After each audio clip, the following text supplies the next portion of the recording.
जुदि रायजो राजाफोरनि दारै बिथाङा बिखा गाबमारदोंब्ला प्रहलाद ब्रह्मआ रायजो राजाफोरखौ अनखांनानै जुदि बुंमारदोंबा आन्दलन खालामदोंब्ला प्रहलाद ब्रह्मआ गावनो दिनै बिथाङा पेट्रल लुनानै सावनानै लाग्रोनायसै माने बिथाङा बेबायदि समाजनि बैखर जानाय मानसिया दिनै रायजो राजाफोरखौ मिस खालामनो हाया। बे प्रहलाद होननाय मानसिया लाजिनो रोङैया गाबोन समफोर जुदि बे जायगायाव बे कम्पानिया डेभेलप जायोबा बे इन्डास्ट्रिया जुदि डेभेलप जायोबा बे जायगायाव थांनानै प्रथम बे प्रहलादानो आंनो जब नांगौ, आंनो साख्रि नांगौ, आंनो थाखा फैसा नांगौ होननानै आदाय खालामग्रा प्रथम श्रेणिनि मानसि होनबा बे प्रहलादानो जागोन। दिनै जोङो मोनसे गोनां आयदाखौ लानानै जोङो बाहाय जोङो जिरायदों। आंजों लोगोसे दङ जोंनि जिल्ला UPPLनि मानगोनां नेहाथारि देरसुं बसुमतारी बिथां। दा आथिखाल जे सोलिफु बतझरा ओनसोलाव जिहेतु APDCL नि जोगिदि जे बतझरायावहाय टार्मिनेल पावार प्लान्ट जितु लुफुंनायनि जे हाबाफारिखौ लानानै माखासे राजनिथि पलिटिसियानफोरा राजनिथि खालामनायनि सायाव जिहेतु जोंहाबो माखासे फिनफिन नांगौनि थाखाय जोङो दिनै बे हाबाफारिखौ लानाय जादों। दा बेवहाय आङो गिबियावनो फोरमायग्रोनो लुगैयो जे बतझरा ओनसोलखौ जौगाहोनायनि थागिदाजों जोंनि आथिखालनि बिटिआरनि मानगोनां प्रमद बर' दैदेननाय जितु सरकारा बेवहाय जितु APDCLनि जुगिदि जे टार्मिनेल पावार प्लान्ट जितु बे लुफुंनायनि हाबाफारिया जिहेतु बेवहाय जागोन। दा बेखौ लानानै जोंनि गोबां रायजो राजा गामिनि रायजो राजाफोरजों सावरायलायखांनायनि उनावहाय दा बेवहाय गोबां राजनिथि सोलिदों। दा बिनि गिबियावनो आङो बेखौ फोरमायनानै गोजोननाय मोनगोन जिहेतु बे हाबाफारिया जागायनायनि सिगाङावनो बतझरा ओनसोलनि रायजो राजाफोरा सरकारजों थामथि खेबनि थाखाय सावरायलायनानै बेवहाय बुजाफोरानि गेजेरजों बे हाबाफारिखौ जागायनायनि जे लामायाव थांबायमोन। नाथाय माखासे राजनिथि जे पलिटिसियानफोरा बे खाबुखौ लानानै दिनै गोबां राजनिथि खालामनो नाजादों। जिहेतु बेवहाय बतझरा ओनसोलनि दसेबो गामिया बेवहाय फोथासेबो खुनु गामिया माने एफेक्ट जानाय बे खुनु एफेक्ट जानायनिफ्राय बाथ्रा गैया। जेराव सरकारा बुंदों जे गामिया फोथासेबो बाहाय नस्थ' जाया, बरंस गामिनि थाखानाय गामिनि गोजानावहाय जे 300सो बिगानि बारलांनानैसो जिहेतु बे टार्मिनेल प्लान्टखौ जिहेतु बानायनायनि हाबाफारिखौ बेवहाय रेडि खालामनाय जादों। मानोना बेखौनो फोरमायनाय जादों जे गामिनि खुनु मानसिया खुनु गामिया सासेबो बेवहाय हाया बेवहाय नस्थ' जानाय नङा बा गामिया एफेक्ट जानाय नङा। थ' बे नोजोरखौ लानानै बे पावार प्लान्टखौ जोङो बानायनो थांखि लानाय जादोंमोन। दा बेवहाय मुं मख'नो गोनां जे जोङो माखासे पलिटिसियानफोर जिहेतु मैया दाख्लैनिफ्राय मुं खारिजाथावथाव जे प्रहलाद ब्रह्म बिथां आरो बिनिफ्राय मालती रानी दावराव देख्रेब बिथांमोननि माखासे दैदेननायाव जे रायजो राजाफोरखौ मिसगाइड खालामनो नागिरनायखौ नुनानै आरो रायजो राजाफोरखौ जोङो बेबायदि जाहाथे मिसगाइड दा खालामजाथों बेखौ नोजोर बोनानैसो जोङो दिनै बे बाथ्राखौ जोङो बुंनो गोनां जादों। मोजां मोननाया दिनै दङ हिसाबै दा बे प्रहलादमोन बायदिनि नामखौल' जों लानो एसे उसुबिदा मोनो। दा जाय प्रहलादखौ जों आगोलावबो बुंखांबाय आरो दिनैबो बुंदों जे जाय प्रहलादमोनहा गावसोरानो खुनु बित्ति गैया, प्रहलादमोननि खोथाखौ लानानै जाहाथे रायजो राजाफ्रा बिदि मिसगाइड खालामजाया बे नोजोरखौ लानानै जोंहा दिनै बुंनो गोनां दं होननानै जों सानो। मानोना BPFनि सरकारा 17 बोसोराव जेबो अनुस्थान लाबोनो हादिया, रायजो राजाफोरनो जेबो खालामनो हादिया, बे नोजोरखौ बुंनानै साननानै बिथांमोना लाजिनानै दिनै जिहेतु मानगोनां प्रमद बर' दैदेननाय सरकारा बेवहाय बे रोखोम मोनसे अनुस्थान इन्डास्ट्रि बा मोजां रायजो राजाफोरनि थाखाय लाबोनानै होफैनो हानायनि थाखाय बिथांमोना दिनै काउन्टार खालामनानै मिसगाइड खालामनानै रायजो राजाफोरखौ बे रोखोम हाबाफारियाव जड़ित खालामनाय जादों। दा जोङो बेखौनो फोरमायो जे बिथांमोना मालाबा बुङो जे बिटिआरआव जेबो गैया, जेबो लाबोनो हायाखै, बिटिआरआ जेबो गैया। थ' बेफोरबायदि बाथ्राखौ बुंनायाव जों बेखौनो बुंनो लुगैयो दिनै जौगानाया माखौ होनो? दा जौगानाय होनोबा जों बेफोरखौनो बुंनो हायो जे दिनै बेबायदि मोनसे APDCLनि गेजेरजों जिहेतु पावार प्लान्ट जिहेतु गायसननायाव गोबां ओनसोलनि मानसिफोरा हाबा हुखा मावनो हागोन, साकरि मावनो हागोन, जौगालु खामानि मावनो हागोन, जायनि दारै जोंनि गोबां लाइमोनफोरा बायजोआव थांनानै खामानि मावनो गोनां जायो। सोरबा बेंगालराव थाङो, सोरबा मेघालयआव थाङो, गुबुन गुबुन स्टेटआव थांनानै खामानि नागिरनायनि असिलायै जोंनि लाइमोनफ्रा बेखार समस्याफोरा जोंहा बेबायदि जानानै दङमोन। थ' बे हिसाबै दिनै बतझरायाव जोंहा बे मोनसे प्लान जिथु जों गायसननो थांखि लानायनि जुगिदि जोंनि लाइमोनफोरा, जोंनि रायजो राजाफोरा, जोंनि बेवहाय रायजो राजाफोरा बेवहाय थानानै खामानि मावनानै जौगानायनि जिथु फ्रायबो बेखौ जों मोननो हागोन। बे बाथ्राखौ नोजोर बोनानै क्रेडिटखौ जिहेतु मानगोनां प्रमद बर' दैदेननाय सरकारा बा जोंनि UPPL सरकारा बे क्रेडिटखौ मोनगोन असिलायै। दा बिथांमोना बेबादि मोनसे मुं सुनाय प्रमद बर' दैदेननाय सरकारखौ बिथांमोना गाज्रि गाज्रि मुंजों सोंखारिनाय बे हाबाफारिखौ बिथांमोना टटेलि 100% बेवहाय राजनिति खालामनानै रायजो राजाफोरखौ मिसगाइड खालामदों। दा राजनिति खालामनायनि मुङाव बिथांमोना राजनिति खालामनानैल' थायाखै, पार्सनेल मोनसे एटाकसिमबो बिथांमोना फैदों। दिनै मानगोनां एक्स MLA बनेन मुसाहारि मानगोनां बिथां आरो CCL/CC नि मानगोनां उत्तम हाज'वारि बिथांमोननि मुं खारिनानै प्रहलाद ब्रह्मआ जे बिथां सानै आरो सानै साथामसो मानसिखौ दिनै गाग्लोबनो बिथोन होनाय बिथांनि स्पिचआवनो जों खोनानो मोनदों। थ' जों बेखौ गोरलै लायाखै आरो बेखौ रायजो राजाफ्रा गोरलै लानो नाङा होननानै आं सानो। मानोना सासे मानसिनि जिबनखौ पार्सनेलि एटाक खालामनाय, रायजो राजाफोरखौ थुनजलायना होनाय, बिथांखौ एटाक खालामनाय, गाग्लोबनाय, जिउ फोजोबनायनि हुमखि होनाया ओरैनो नङा थारमाने। थ' बे बाथ्राखौ लानानै जों दिनै बिराद सिरियास जादों। मानोना प्रहलाद ब्रह्म बायदि मानसिया, दावराव देख्रेबमोन बायदि मानसिया दिनै बिथांमोन बादिया थुनजलायनानै सोरनिबा जिउखौ जेबो गैथारै मोनसे पजिसनाव दोननानै गावस्रा थाखोमानानै बिथांमोना बाथ्रा बुंनो नागिरदों।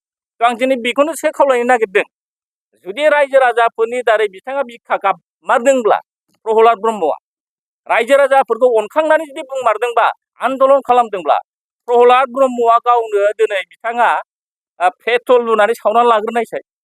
प्रहलाद ब्रह्मआ बे खामानिखौ मावनानै लाग्रो, मालायखौ थोननो नाङा, मालायखौ थुनजलायनो नाङा। दिनै बिथांमोननि इन्डिकेटआव दिनै मा जादों, सोरबाया माने बे रोखोम गावनि जिउखौ फोजोबना लानाय, सोरबाया माने बे रोखोम सोरखौबा माने एटाक खालामनानै बुथारनाय, न' घेराव खालामनाय, बिसिम माखासे थुनजलायनाय हाबाफारिया प्रहलादनि दारै, दावराव देख्रेबनि दारै बे खामानिया दिनै जागासिनो दं। थ' दिनै जों खावलायदों ओंखायनो सोरखौबा इन्डिकेट खालामनायनि सिगां, सोरखौबा बिथोन होनायनि सिगां दावराव देख्रेबा प्रहलाद ब्रह्मआ गावनो पेट्रल लुनानै सावना लाग्रो, जों बेखौ हय होनगोन। बेखौ खालामनो नागारै बिथांमोना थुनजलायनानै सोरखौबा गाग्लोबनाय, सोरखौबा थैनो बुथारनानै लानाय, बेबादि मोनसे दिनै बिथांमोना सिं सिं थांनानै अर्गेनाइज खालामगासिनो दं आरो बिथांमोना आन्दलनखौ दैदेनगासिनो दं। दा बे बाथ्राखौनो बुंनानै बिथांमोना आरो बुंबावदों जे बे मोनसे गोथार थावनि बतझराया गुरुदेब कालिचरन ब्रह्मनि गामि, धोरोम फोसावगिरि बर' जाथिनि मोनसे उथुमाय होननानै बिथांमोना बुंदों। बे जायगायाव हा फाननाय, माबानाय, आरिनाय गोबां गाज्रि गाज्रि खामानि मावदों होननानै बिथांमोना दिनै प्रमद बर' दैदेननाय सरकारखौ मुं सुनो नागिरदों। बिनि सिगां बाथ्राखौ बुंनायनि सिगां प्रहलाद ब्रह्मखौ जोङो सोंग्रोनो लुगैयो। नंगौ, बतझरा बिराद मोनसे गोथार थावनि, जाय जेराव गुरुदेब कालिचरन ब्रह्ममोना जोनोम लादों आरो समाजखौ फोसाबदों। नाथाय दिनै बेखौनो नोजोर बोनानै जोंनि मानगोनां प्रमद बर' दैदेननाय सरकारा बे बतझरा ओनसोलखौ जौगानांगौ होननानै, बे बतझरा ओनसोलाव गासिबो बिथिङाव जौगानांगौ, सोलोंथाइ बिथिङाव जौगानांगौ, धर्म बिथिङाव जौगानांगौ, समाज बिथिङाव जौगानांगौ होननानै बे बतझरा ओनसोलखौ दिनै गोबां जौगानायनि हाबाफारि लादों। बेखौ दिनै बिथांमोना मानो हेल्प खालामनो हायाखै? दा बिथांमोना बुं, दिनै प्रमद बर' दैदेननाय सरकारा बे खामानिखौ मावनो थांनायाव बिथांमोना मानो थाखाय होबथादों? बिथांमोना 70 बोसोराव मा लाबोदों? बिथांमोना जे बुंदों बे जायगायाव मोजां मोजां मानसि जन्म जादों, मोजां मोजां गुरुदेब कालिचरनमोन बायदि मानसिया जन्म जादोंब्ला बिथांमोना 70 बोसोराव बे जायगायाव मानो जौगानायखौ खालामनो हायाखै? इमान गोबाव बोसोर सरकार सालायनायाव बिथांमोना मानो एसेबो साननो हादिया? दा बे बाथ्राखौ बिथांमोना एन्सार होयोबा मोजां। बिनि अनगायैबो जाय प्रहलादमोन बादिनि थाखाय दिनै आं बे बाथ्राखौसो बुंगोन, जाय प्रहलादमोन बादिनि थाखाय दिनै बिपिएफआ जोबस्रांबाय। दा बे बाथ्राखौ लानानै जोंनि रायजो राजाफ्रा दिनै एसे बुजिनाया दरखार दं होननानै आं सानो।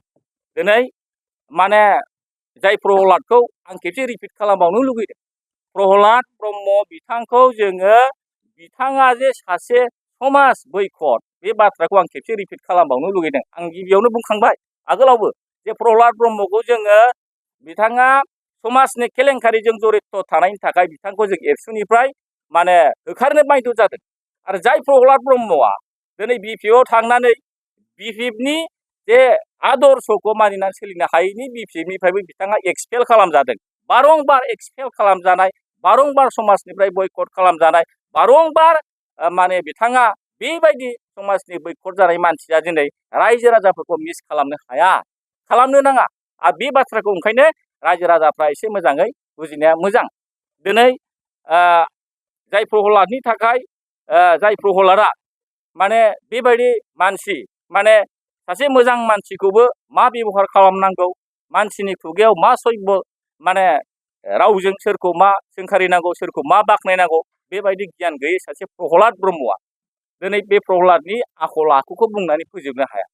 जाय सनाराम बिथांखौ सैमाराम मोननो हायो, जाय रबिराम नार्जारि बिथांखौ लबिराम बुंनो हायो, जाय प्रमेला रानि, जाय आन्दलनखौ माने बिराद नेतृत्व होबोनाय, जाय प्रमेला मानगोनां प्रमेला रानि बायद'खौ बिथाङा जार्सि गाय बायदिसिना रावजों बिथाङा बुंनानै सोंखारिग्रा, अश्लील खोथा बुंनो हाग्रा बेबायदि प्रहलाद ब्रह्मआ दिनै रायजो राजाफोरखौ मिसगाइड खालामनो हाया। आरो बिनि फोरमाना जोंनाव दं। जों तन्न तन्न गासिबो फोरमानखौ जों होजोबलांनो हायो। दा बे प्रहलाद होननाय मानसिया जोंनि बयजोंबो अनसायजाग्रा, बयजोंबो मोजां मोनजाग्रा भारतनि नायल' जाल' जोंनि रायजो राजाफोरनि आंगो नरेन्द्र मदि, जोंनि नरेन्द्र मदि प्राइम मिनिस्टार नरेन्द्र मदिखौबो बिथाङा हिजड़ा होननानै बुंनो हाग्रा बे प्रहलाद ब्रह्म, जाय प्रहलाद ब्रह्मआ बारंबार समाजनिफ्राय बयकट जानाय बेबायदि मानसिया जोंनि गोथार रायजो राजा बतझर ओनसोलाव थांनानै राजनिति खालामनायखौ रायजो राजाफ्रा दिनै बयबो गावनि सुबिसार खालामनानै बिथांखौ डिसिसन लानांगौ। आंथ' सानो प्रहलाद ब्रह्मनि पलिटिकेल केरियारा बेनो लास्ट, बेनो जोबथा जानांगौ। प्रहलादा जे राजनितियाव थानानै खोथा बुंबाय थादों, बिपिएफआव थानानै खोथा बुंबाय थादों, प्रहलादा दिनै प्रहलादनि राजनितियाव खोथा बुंनाया बेनो लास्ट जानांगौ आरो रायजो राजाफ्रा बेखौ दिनै बिसार खालामनांगौ। आरो जाय प्रहलादखौ आं खेबसे बुंबावगोन, बे प्रहलाद होननाय मानसिया लाजिनो रोङा, जाय प्रहलाद होननाय मानसिया लाजिनो रोङा, बेनो दैनिक मोनसे प्रग्राम नांगौ। बे बिजनेसमेन बायदि मानसि, बे बिजनेसमेन, बेनो दैनिक माबा मोनसे प्रग्राम नांगौ।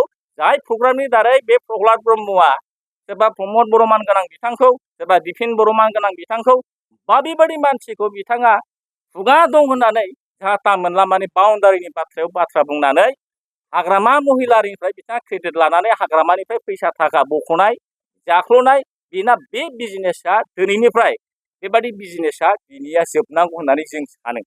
प्रहलाद होननाय मानसिया बिनि सेन्टेन्सआ माब्ला मा बुङो माब्ला मा बुङा बेजों खोथा गैया। बे जाहैबाय प्रहलाद होननाय मानसियानो दिनै समाजनिफ्राय बयकट जानाय। बे लाजिनो गैयै मानसिया दिनै बतझरायाव मोनसे पावार प्लान्ट जानो नागिरदों, मोनसे कम्पानिया बेवहाय इस्टाब्लिश जानो नागिरदों।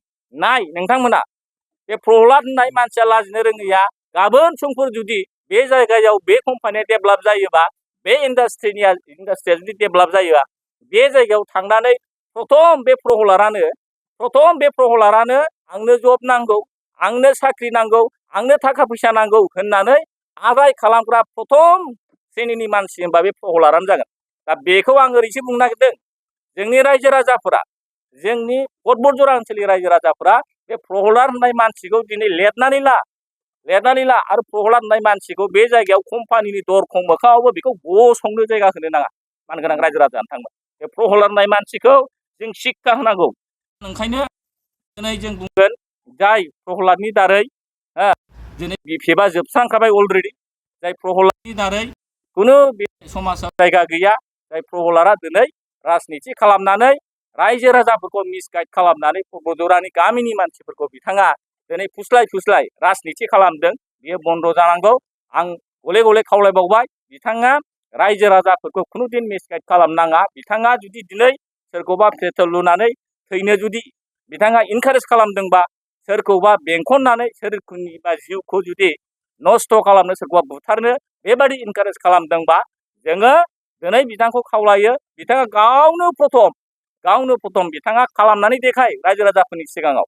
रायजो राजाफोरनि थाखाय बिथाङा बिखा जुदि खाममारदोंब्ला, आन्दलन खालामबावनायनि बिथांनि गोसोआव जुदि दङब्ला, न्यायखौ जुदि बिथाङा लुगैमारदोंब्ला, बिथाङा खालामनानै देखाय। पेट्रल लुनानै सावना लानो हायो बिथाङा गावखौनो। दा बेखौ जोङो खावलायदों, मानगोनां रायजो राजा नोंथांमोन, जोङो खुनु सोरनिबा बुंनायाव जों बायास जाया, सोरनिबा थाखाय जोंहा बिदि एसेबां माने खिन्थारनांगौ होननानै जों सानाखैमोन। नाथाय प्रह्लादमोन बायदि सासे समाज बैख' जानाय मानसिया रायजो राजाफोरखौ मिसगाइड खालामनो थांनायलाय जों दिनै बायध'था जादों। दिनै प्रह्लादखौनो जा, जोङो दिनै मालती बायद'खौनो जा, बा सोरखौबानो जा, जों बुंनो गोनां जागोन कुनुदिन पर्बतझरा ओनसोलाव सान्थि, जेराव बेवहाय गोजोन थासारिखौ गायसननानै जोंनि मानगोनां प्रमद बर' सारा दिनै बिटिआरखौ दिनै सालायगासिनो दं। दिनै बिटिआरनि ओनसोलाव जथेस्थ' जों सान्थिया फैबाय। बेखौ नोजोर बोनानै बिथांमोना बोरैबा दावराव सृष्टि खालामनानै रायजोनि गेजेराव उलंघन खालामनानै समाजखौ नस्थ' खालामनो बिथांमोना बे रोखोम फायदा खालामनायनि थाखाय जोङो खावलायगोन बिथांमोना गासिबो बेबायदि राजनिति खालामनाया, बेफार बानिज्यआ दिनैनिफ्राय गाबोननिफ्राय बन्द' जानांगौ। आरो जोंनो जिहेतु गोजोन बे पर्बतझरा ओनसोलाव बा जोंनि बिटिआर ओनसोलाव जिहेतु गोजोन बे गायसननाया सोलिबाय थानांगौ।